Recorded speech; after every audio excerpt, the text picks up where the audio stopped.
بسم اللہ الرحمن الرحیم۔ شب عاشورہ محرم کی 10ویں رات۔ غسل کیجیے کہ اس رات غسل کرنے سے پورا سال بیماریوں سے حفاظت رہتی ہے۔ رسول خدا صلی اللہ علیہ وآلہ وسلم نے فرمایا، آگاہ ہو جاؤ، حسین جنت کے دروازوں میں سے ایک دروازہ ہے، جو بھی ان سے دشمنی کرے گا اللہ تعالیٰ اس پر جنت کی خوشبو کو حرام قرار دے گا۔ حضرت محمد مصطفیٰ صلی اللہ علیہ وآلہ وسلم نے فرمایا، ایک زمانہ آئے گا جس میں دین پر باقی رہنے والوں کی مثال ہاتھ میں انگارہ لینے والے کی ہوگی۔ امام جعفر صادق علیہ السلام نے فرمایا، ابلیس کو مہلت اس دن تک دی گئی ہے جس دن قائم آل محمد زہر ہوں گے۔ حضرت امام علی علیہ السلام کا ارشاد ہے، غور و فکر کے بغیر تلاوت میں کوئی بھلائی نہیں۔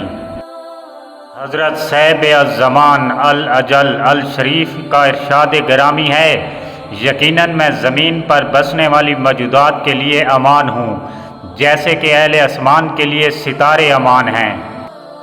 فرمان امام جعفر صادق علیہ السلام، جو شخص نیا کپڑا پہننے کے وقت کوڑے برتن میں پانی لے کر 32 مرتبہ انا انزلنا اور پانی پر پڑے اور اس کپڑے پر چھڑک دے تو جب تک اس کا تار تار باقی رہے گا روزی میں برکت اور اضافہ ہوتا رہے گا۔ امام موسیٰ کاظم علیہ السلام نے فرمایا، اس طرح دنیاوی زندگی کے لیے محنت کرو کہ جیسے یہی رہنا ہے، اور آخرت کے لیے ایسے کوشش کرو کہ جیسے کل ہی مر جانا ہے۔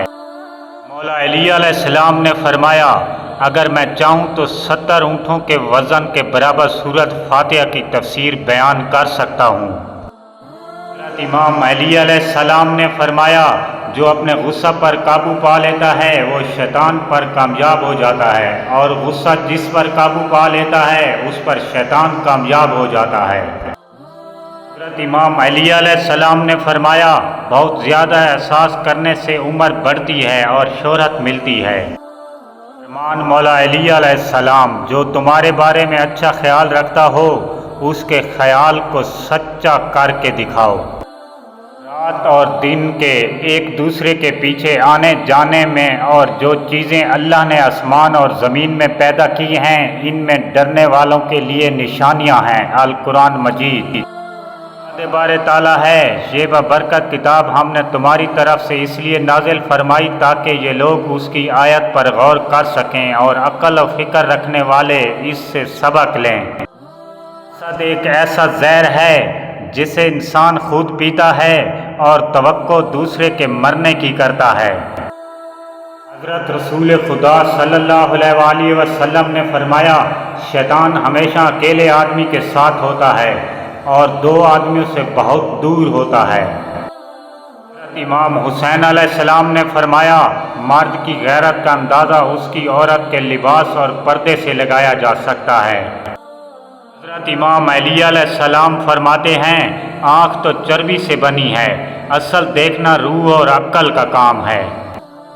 آگاہ ہو جاؤ، آہستہ آہستہ قافلے کے چلنے کی آوازیں آنا شروع ہو گئی ہیں، جلد ہی قافلہ روانہ ہونے والا ہے، اس جہاں کا خاتمہ قریب ہے۔ الحدیث۔